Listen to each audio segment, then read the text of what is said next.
Lieutenant Amanda Cross wiped the sweat from her forehead as she stared at the massive crystal formations jutting out from the rocky ground of Zarian 7.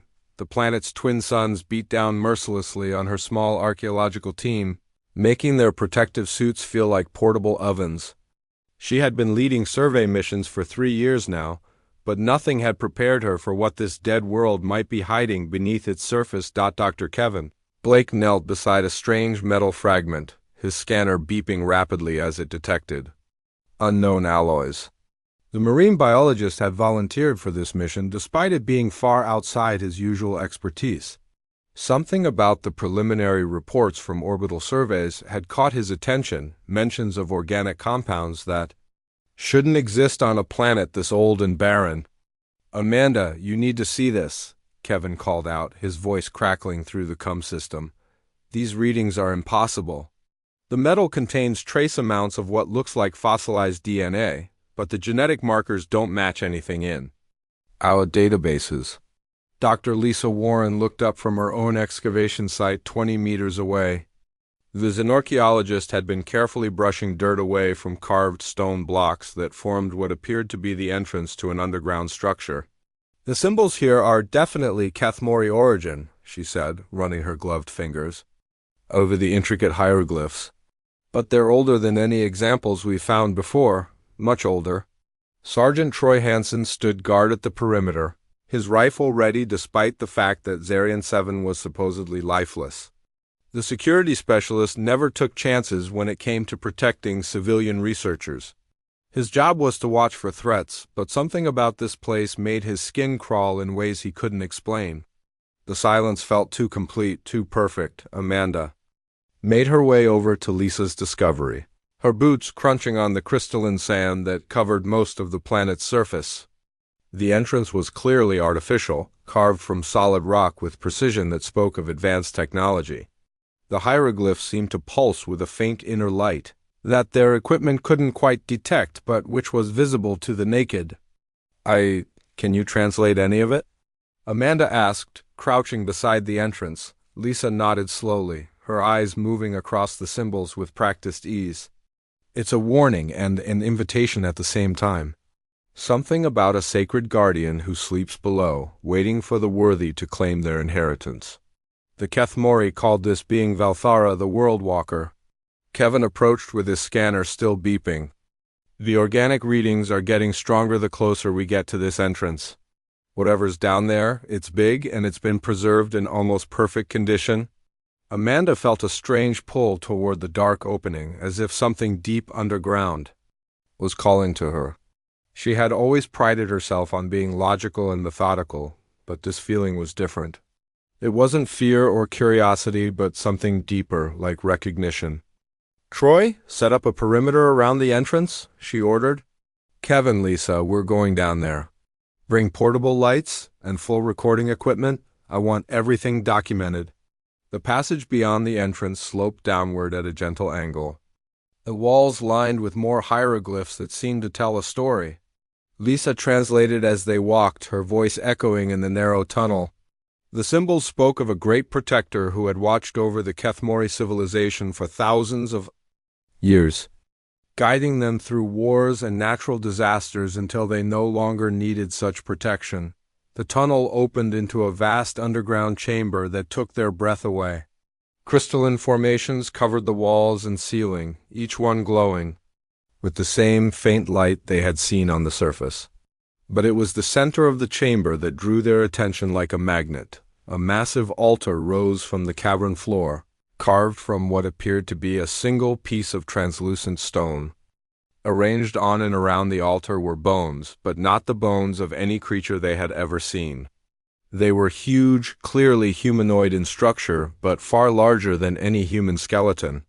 Each bone was carved with intricate patterns that pulsed with bioluminescent energy, creating a complex network of light that seemed to flow like liquid fire. "My God," Kevin whispered, his scanner going wild as he tried to take readings. "The organic signatures are off the charts. These bones are somehow still alive at a cellular level, but that should be impossible. They've been here for millennia." "Amanda, approached the altar slowly, feeling that same strange pull growing stronger with each step. The bones were beautiful in a way that defied description. Art and biology merged into something that transcended both. The central piece appeared to be a skull, but it was elongated and elegant, with flowing curves that suggested intelligence beyond human understanding. Lisa was frantically taking pictures and notes, trying to document everything before touching anything. "The hieroglyphs here are clearer," she said, her voice filled with excitement and fear. "They say that Velthara was not originally Kethmori, but came from the stars to protect them. When the time came for the Kethmori to stand on their own, Velthara chose to rest, leaving behind their physical form as a gift for the next worthy guardian." Amanda reached out toward the skull, her hand trembling slightly. The moment her fingers made contact with the bone, everything changed. Light exploded through the chamber as the carved patterns flared to life. The bones began to move, not falling apart but flowing like liquid toward her body. Kevin and Lisa stumbled backward in shock as they watched the massive skeletal remains reshape themselves, flowing over Amanda's form like living armor. The bones adjusted their size to fit her perfectly, creating an exoskeleton that covered her from head to toe while leaving her face exposed. The bioluminescent patterns continued to pulse, but now they seemed to be in rhythm with her heartbeat. "Amanda!" Kevin shouted, rushing toward her with his medical scanner. "Are you hurt?" "What's happening?" But Amanda felt no pain. Instead, she felt more alive than she ever had before. The bones weren't constraining her movements but enhancing them. She could feel strength flowing through her body, and her senses were suddenly sharper than they had ever been. More than that, she could sense something vast and ancient awakening. In her mind, memories that weren't her own but felt familiar nonetheless. She looked down at her hands, now covered in the glowing bone armor, and flexed her fingers. The material responded perfectly to her thoughts, feeling more like a second skin than foreign matter. "I'm okay," she said, surprised by how calm her voice sounded. "Actually, I think I'm better than okay." Troy's voice crackled through their gums from the surface. "Amanda, we've got company. 3 ships just dropped out of hyperspace and they're heading this way fast. Military configuration." Amanda felt the bones respond to her emotions, the glow intensifying as her heart rate increased. Somehow, she knew that everything was about to change, not just for her, but for all of humanity. The inheritance of Velthara came with responsibilities she was only beginning to understand, and the galaxy was about to discover that Earth's children were capable of far more than anyone had imagined. Admiral Jake Morrison stood on the bridge of the heavy cruiser Defiant, his weathered face grim as he stared at the tactical display showing Zarian 7. 3 days had passed since Lieutenant Cross and her team had gone silent, and the garbled transmission they had received before losing contact had been enough to send chills down his spine. Reports of alien contamination and biological integration were the kind of nightmare scenarios that kept military commanders awake at night. "Sir, we're picking up movement on the planet's surface," reported Communications Officer Betty Price. "The archaeological team appears to be alive and is requesting immediate evacuation." Morrison nodded curtly. "Prepare a containment shuttle. Full hazmat protocols. Nobody boards this ship until we know exactly what we're dealing with down there."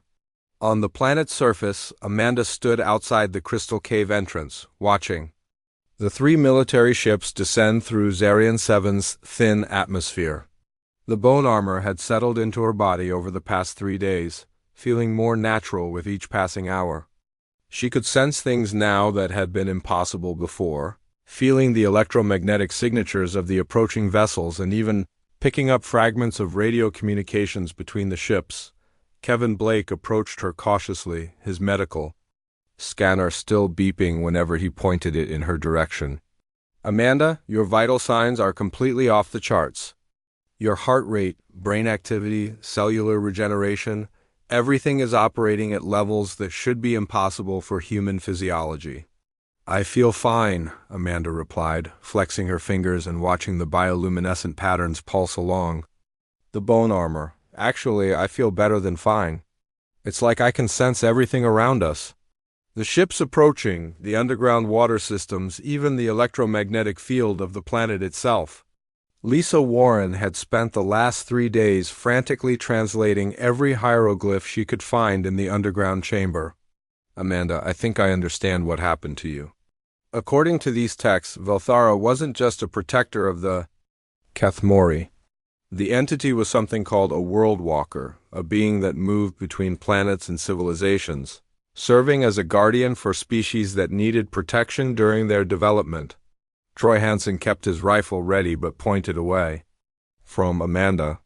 His military training told him to treat her as a potential threat, but his instincts said otherwise. She was still the same person who had led their team with skill and compassion, just enhanced in ways that defied explanation. The military shuttle touched down 50 meters away, its engines kicking up clouds of crystalline dust. 6 soldiers in full environmental suits emerged, followed by a man in an officer's uniform who Amanda recognized as Admiral Morrison from his service record photos.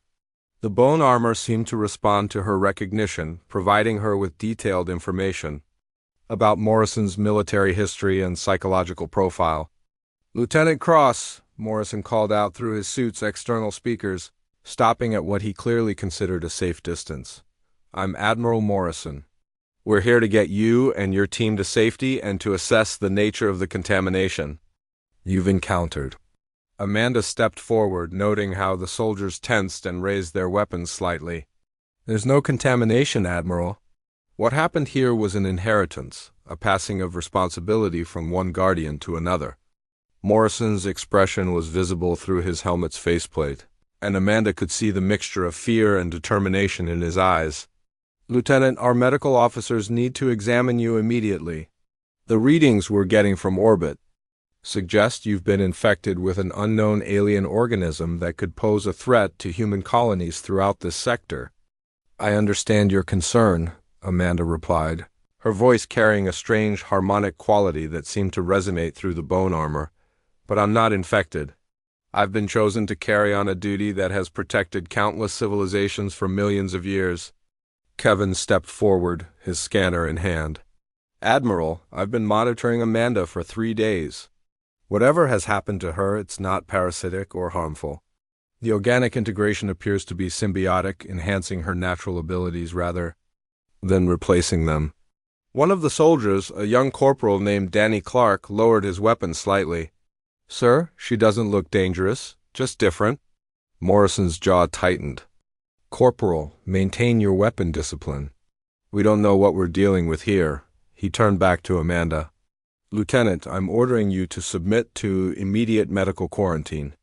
We have containment facilities prepared aboard the Defiant, where our scientists can study what's happened to you and hopefully find a way to reverse it."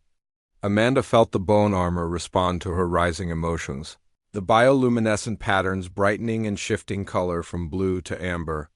"Admiral, I appreciate your concern for human safety, but reversing this isn't possible or desirable. What I've inherited isn't a disease, it's a responsibility." Lisa hurried forward with her translation tablet. "Admiral Morrison, please look at these texts. The Kethmori records show that Velthara protected their civilization for over 50,000 years, guiding them through natural disasters, wars with hostile species, and technological developments that could have destroyed them. When they finally evolved beyond the need for such protection, Velthara willingly entered a state of rest, waiting for the next species that would need guidance." Morrison studied the hieroglyphs on Lisa's tablet, his expression skeptical. "Dr. Warren, even if these translations are accurate, we can't simply accept that one of our officers has been transformed into some kind of alien guardian. The potential security implications are staggering." "Then test me," Amanda said simply. "I'll submit to your examinations, but not in a containment facility. Treat me as what I am, a human being who has been given a gift and a responsibility." The Admiral considered this for a long moment, clearly weighing military protocol against the unprecedented nature of the situation. "Very well, Lieutenant. You'll be transported to the medical bay of the Defiant, but you'll be monitored at all times.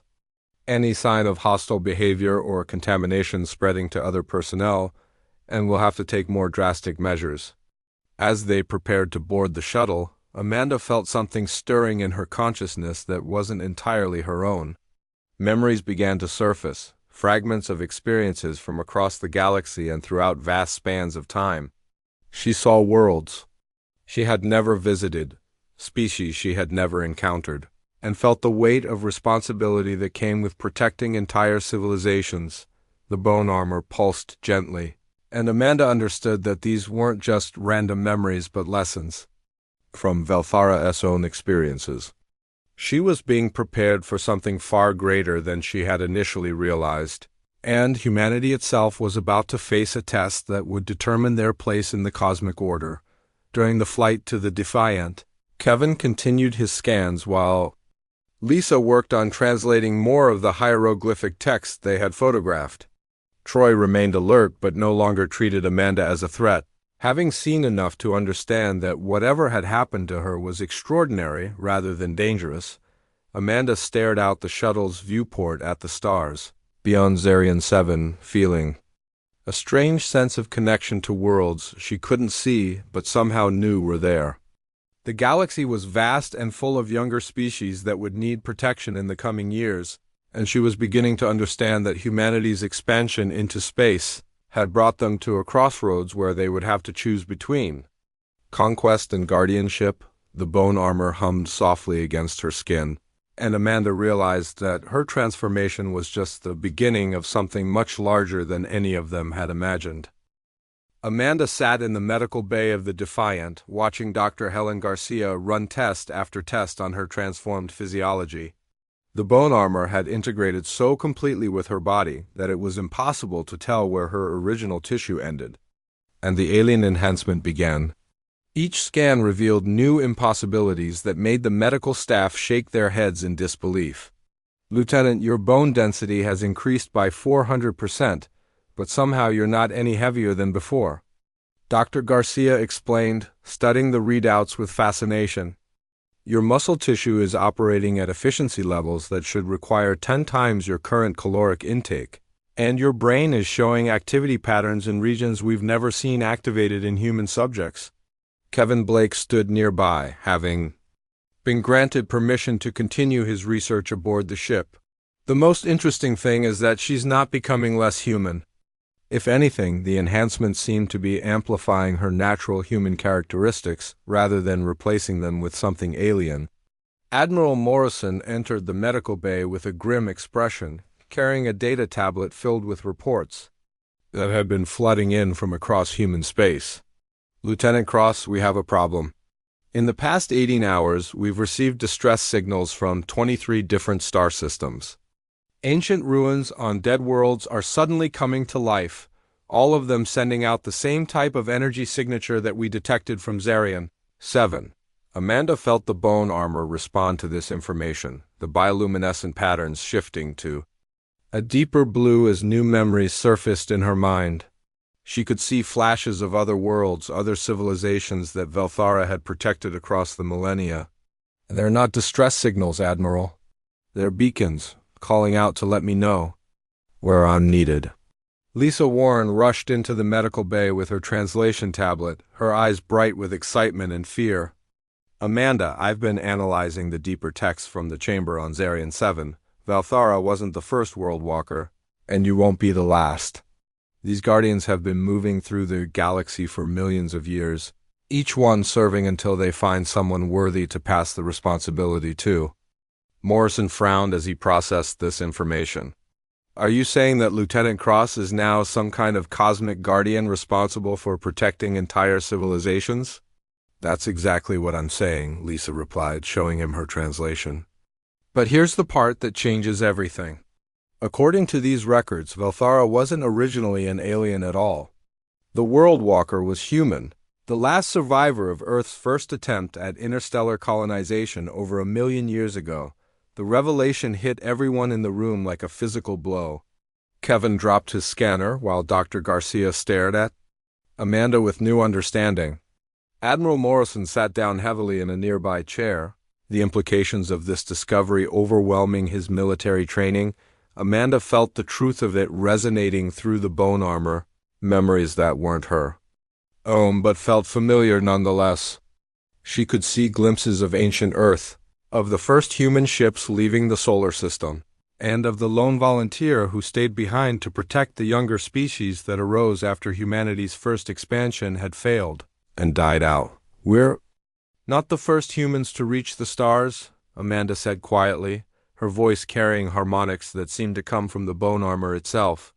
"Our ancestors tried this before, but they weren't ready for what they found out here. Volthara was their last representative, and chose to become something greater than human to protect the galaxy until our species was ready to try again." Morrison stood up abruptly, his face pale but determined. "This information doesn't leave this room until we understand what it means for humanity's future. If what you're saying is true, then we're not just explorers or colonists. We're the inheritors of a responsibility that spans millions of years." Troy Hansen entered the medical bay at that moment, his expression urgent. "Admiral, we're receiving reports from the colony ships in the Tau Ceti system. They're saying that dead ruins on 3 different planets have suddenly lit up, and they're detecting massive energy signatures moving beneath the surface." Amanda stood up, feeling the bone armor pulse with energy as her connection to the distant beacons grew stronger. "I need to go to those worlds. The ruins aren't just activating randomly, they're responding to my presence. Each one contains part of the knowledge and history that I need to understand my role as the new World Walker." "Absolutely not," Morrison replied firmly. "We don't understand what's happening to you, and I won't risk human colonies by sending you into populated systems while you're still adapting to these changes." But even as he spoke, Morrison could see that Amanda was changing before their eyes. The bone armor was becoming more responsive to her emotions and thoughts, and there was a quality to her presence that made everyone in the room instinctively defer to her authority despite her lower military rank. Kevin approached Amanda with his scanner, noting the energy readings that were climbing steadily. "Amanda, I think the Admiral has a point. These transformations you're experiencing are accelerating, and we don't know what the final result will be." Amanda looked at each of them in turn, feeling the weight of their concern and the even greater weight of the responsibility that was settling onto her shoulders. "The final result is that I become what humanity needs me to become. A protector, a guide, and if necessary, a bridge between our species and the rest of the galaxy." Lisa consulted her tablet again, finding new translations that made her eyes widen. "There's more here about the previous World Walkers' experiences. Velthara protected dozens of species as they developed, including some that eventually became hostile to others. Sometimes being a guardian meant making difficult choices about which civilizations deserved protection and which ones needed to be stopped. The implications of this hung heavy in the air as everyone considered what it might mean for humanity's future expansion. If Amanda was truly becoming the next World Walker, she would eventually face decisions that could affect the fate of entire star systems. Dr. Garcia cleared her throat nervously. "Lieutenant, there's something else we need to discuss. The biological changes you're experiencing aren't limited to physical enhancement. Your cellular structure is becoming more resilient, but it's also becoming less dependent on normal human biology. We estimate that within a few weeks, you'll be able to survive in hard vacuum, underwater, or in any environment without life support." Admiral Morrison absorbed this information with the grim expression of a man watching his carefully ordered universe collapse around him. "Lieutenant Cross, I'm faced with a decision that's above my pay grade. Do I treat you as a human officer under my command or as something else entirely?" Amanda felt the bone armor respond to the question, providing her with memories of similar conversations between Velthara and countless military leaders across the galaxy. "Treat me as what I've always been, Admiral. A human being who has accepted responsibility for protecting others. The only difference is that now my ability to fulfill that responsibility extends far beyond what any normal human could achieve." As if summoned by her words, new alarms began sounding throughout the ship. Communications Officer Betty Price's voice crackled over the intercom system, reporting that massive energy signatures were being detected throughout the sector and that every dead world within 50 light-years was suddenly showing signs of ancient technology coming online. Amanda closed her eyes and felt the vast network of beacon worlds calling to her across the darkness of space, each one offering pieces of knowledge and power that she would need to fulfill her role as humanity's guardian among the stars. The research vessel New Horizons drifted silently through the void between stars, its small crew working frantically to understand the crisis that was unfolding across the galaxy. Amanda stood on the observation deck, her bone armor glowing softly, as she felt the distress calls coming from dozens of worlds. 3 weeks had passed since she had convinced Admiral Morrison to let her investigate the beacon worlds, and what they had discovered changed everything humanity thought they knew about their place in the universe. Kevin Blake approached her with his latest readings, his face pale with exhaustion and fear. Amanda, the energy signatures from the galactic rim are getting stronger. Whatever's out there, it's moving toward inhabited systems, and our long-range sensors are picking up gravitational distortions that suggest something massive is coming. This way, Troy Hansen stood at the tactical station, monitoring communications from human colonies throughout the sector. We're getting reports of entire star systems going dark, Amanda. No distress calls, no final transmissions, just silence. Where thriving worlds used to be. Amanda closed her eyes and reached out with her enhanced senses, feeling the vast network of ancient beacon worlds that had been her guides over the past weeks.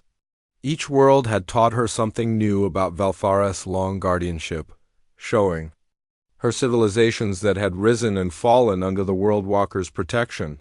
But now she sensed something else, something dark and hungry moving through the spaces between galaxies. They're called the Devourers, she said quietly, her voice carrying harmonics from the bone armor that made everyone on the bridge turn to listen. They're older than any of the civilizations in this galaxy, and they consume entire worlds, leaving nothing but empty space where life used to exist. Lisa Warren looked up from her translation work, having spent weeks decoding texts from the various beacon worlds they had visited. The records from the Kethmori and other ancient civilizations all mentioned the same thing. Every few million years, the Devourers emerge from the void between galaxies and sweep through inhabited space like a plague. Dr. Garcia, who had insisted on joining the mission to continue studying Amanda's transformation, checked her medical readings with growing concern. Amanda, your cellular activity is spiking again. Whatever's happening out there, your body is preparing for it. Amanda felt the truth of it in her bones, literally. The armor that had once belonged to Velthara was responding to the approaching threat, activating systems and abilities that had lain dormant for eons. She could sense the barriers that the previous World Walker had constructed at the galaxy's edge, ancient defenses that had kept the Devourers in check for millions of years. The barriers are failing, she announced, opening her eyes to look at her companions. Velthara built them to last until a new guardian could take over, but they were never meant to hold forever. The Devourers have been testing them for centuries, and they finally found the weak points. Communications Officer Jenny Walsh turned from her station with alarm. Amanda, I'm picking up a priority transmission from Admiral Morrison's fleet. They've engaged an unknown hostile force at the edge of the Vega system, and they're requesting immediate assistance. Troy pulled up the tactical display, showing the positions of human military forces throughout the sector. Our nearest battle group is 6 hours away at maximum speed. Whatever Morrison's people are fighting, they're on their own until reinforcements arrive. Amanda felt the bone armor surge with energy as her connection to the ancient network of guardians grew stronger. Through the quantum resonance that linked all the beacon worlds, she could sense the battle taking place dozens of light years away. Human ships were engaging entities that existed partially outside normal spacetime, making conventional weapons almost useless against them. We have to get there, Amanda said, moving toward the ship's navigation controls. The Devourers aren't just another hostile alien species. They're entropy made manifest, beings that feed on the destruction of complex systems and organized matter. Kevin stared at her in confusion. Amanda, how can you possibly know that? And how can we help against something that exists outside normal physics? Amanda placed her hand on the navigation console, feeling the bone armor interface directly with the ship's systems in ways that should have been impossible. Because I'm becoming something that can fight them on their own terms. Velthara spent millions of years learning how to resist the Devourers, and all of that knowledge is becoming part of me. The New Horizons lurched as Amanda somehow override the ship's navigation systems, plotting a course that would take them directly into the battle zone. Troy grabbed the helm controls, but found that the ship was responding to Amanda's thoughts rather than conventional commands. "This is impossible," Dr. Garcia whispered, watching her medical scanners as Amanda's life signs merged with the ship's electronic systems. No biological organism should be able to interface with technology at this level. Lisa consulted her translation tablets, finding references to similar abilities in the ancient texts. The records mention that advanced world walkers could merge their consciousness with any technology they encountered, allowing them to control entire fleets of ships or planetary defense networks. As they dropped out of hyperspace at the edge of the Vega system, the crew of the New Horizons found themselves in the middle of a battle unlike anything in human history. Admiral Morrison's fleet was engaged with entities that appeared as shifting geometric shapes composed of darkness and void, beings that seemed to absorb energy weapons and grow stronger from each attack. Amanda felt the bone armor expand its influence throughout the ship, enhancing its shields and weapon systems beyond their designed parameters. "The Devourers feed on destruction and chaos," she explained, her voice now carrying multiple harmonics that resonated through the ship's hull. "Conventional weapons only make them stronger." Through the viewports, they could see human ships being consumed by the dark entities, their matter and energy being absorbed until nothing remained but empty space. The Devourers moved through the battle zone like living black holes, leaving trails of nothingness in their wake. "How do we fight something like that?" Troy asked, his military training struggling to process an enemy that violated every rule of warfare he had ever learned. Amanda stood up, feeling the full power of Velthara's inheritance flowing through her body. The bone armor began to extend beyond her physical form, creating fields of energy that surrounded the New Horizons and connected it to the ancient network of guardian technologies throughout the galaxy. "We don't fight them with weapons," she said, her eyes now glowing with the same bioluminescent patterns that covered her armor. "We fight them with something they can't consume or understand. We fight them with the power of creation, growth, and the refusal to surrender to entropy." The final transformation was beginning, and Amanda could feel herself becoming something more than human while somehow remaining fundamentally connected to her species. The test that would determine humanity's future in the galaxy was about to begin, and everything would depend on whether she could convince not just the Devourers but her own people that some responsibilities transcended individual survival. Amanda stood at the center of the New Horizons bridge as waves of energy flowed through her body and into the ship's systems. The bone armor had expanded beyond her physical form, creating a network of light that connected her to every piece of technology on the vessel and reached out toward the ancient beacon worlds scattered throughout the galaxy. Around them, the battle between Admiral Morrison's fleet and the Devourers raged with increasing intensity. "Amanda, your life signs are merging with the ship's power core," Dr. Garcia reported, her voice filled with awe and concern. "I can't tell where you end and the technology begins anymore." Through the quantum network that linked all the Guardian worlds, Amanda could feel the approach of the main Devourer force toward the galactic core. The entities that Morrison's fleet was fighting were just scouts, testing the galaxy's defenses before the real invasion began. She understood now why Velthara had waited so long to pass on the guardianship, and why the timing of her own transformation had been so critical. Kevin Blake monitored the energy readings coming from Amanda's enhanced form, watching in amazement as her power levels climbed beyond anything their instruments could measure. "The quantum resonance is spreading throughout the sector. Every ancient ruin and beacon world is responding to your presence." Lisa Warren looked up from her translation work with tears in her eyes. "Amanda, I found the final text from Velthara's records. The previous World Walker knew this day would come and left instructions for what needs to happen next. Amanda felt the knowledge flowing into her consciousness even as Lisa spoke, memories that belonged to her ancient predecessor showing her the true nature of the choice that lay ahead.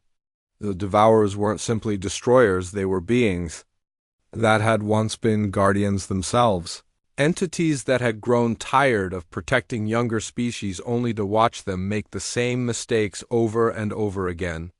"They've given up hope," Amanda said, her voice now carrying harmonics that resonated through space itself. "The Devourers were once like me, protectors who became convinced that life in the galaxy wasn't worth preserving." Troy Hansen stared at the tactical display as more human ships fell to the dark entities. How do you fight despair on that scale?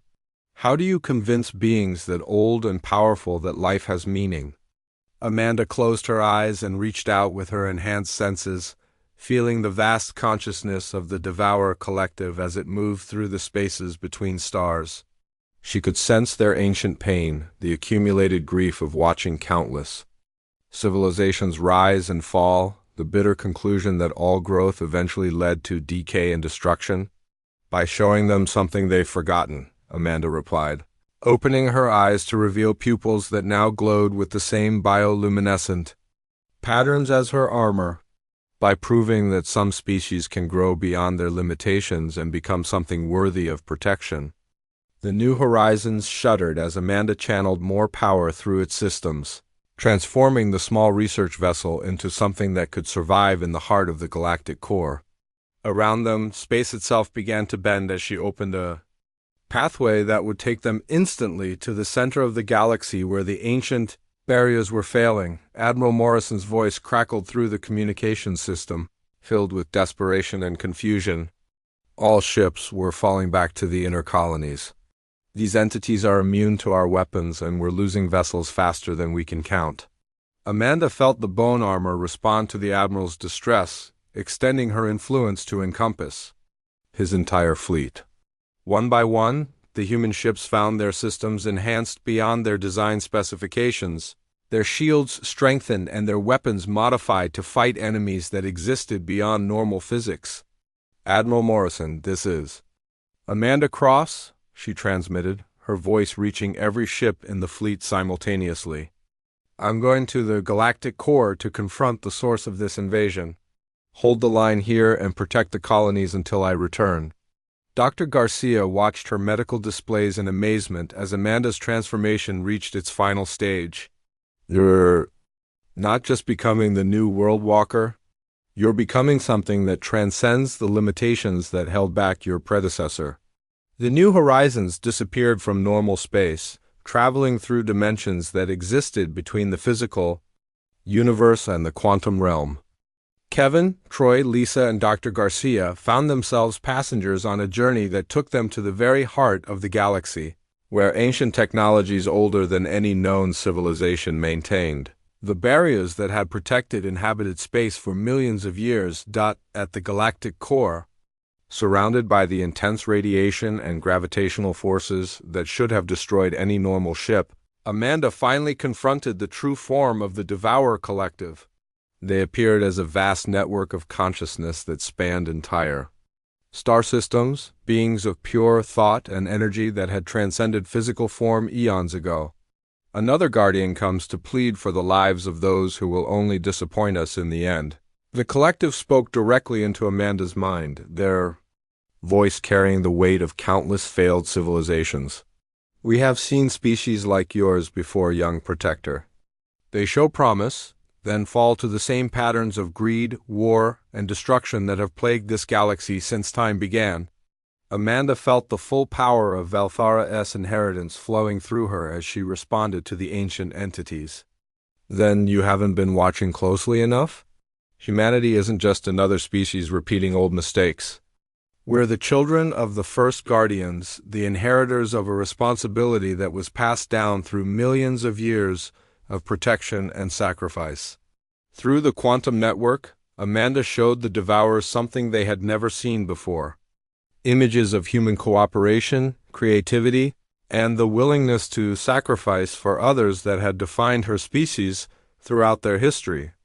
She showed them Kevin's dedication to understanding life in all its forms, Troy's commitment to protecting others, Lisa's passion for preserving knowledge, and Dr. Garcia's drive to heal and help. Look deeper, Amanda challenged them, opening her consciousness to reveal not just her own experiences, but the collective memory of humanity's journey to the stars. See what we're becoming, not what we've been. The Devourer Collective paused in their advance, their ancient consciousness, processing this new information. For the first time in millions of years, they encountered a species that had been shaped by guardianship rather than conquest. Beings who had inherited the wisdom of their predecessors along with their technology. You offer yourself as proof of your species' worthiness, the collective acknowledged. But one individual cannot speak for an entire civilization. Amanda felt Kevin, Troy, Lisa, and Dr. Garcia step forward behind her, their minds joining with hers through the quantum network.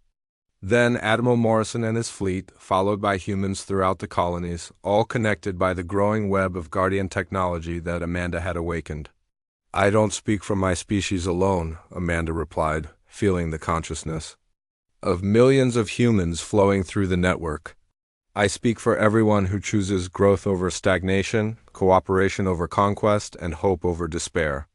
The Devourers felt the combined will of humanity flowing through Amanda's enhanced form, and for the first time in eons they remembered what it felt like to have hope for the future. Slowly, reluctantly, they began to withdraw from the galaxies edge, returning to their long slumber between the stars. Amanda remained at the galactic core, her consciousness now expanded to encompass the entire network of guardian worlds and beacon systems. But she was not alone. Kevin had chosen to join her, as had volunteers from dozens of other species who understood the magnitude of the responsibility she carried.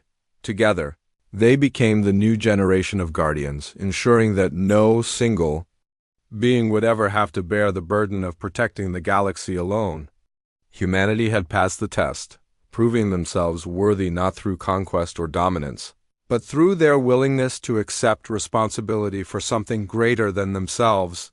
In the years that followed, human colonies became centers of cooperation between species, and Amanda Cross, who wore the bones of an alien god that had once been human, became the bridge between humanity's past and future, earning not just the respect of alien civilizations but their trust in leading the galaxy into a new age of growth and possibility.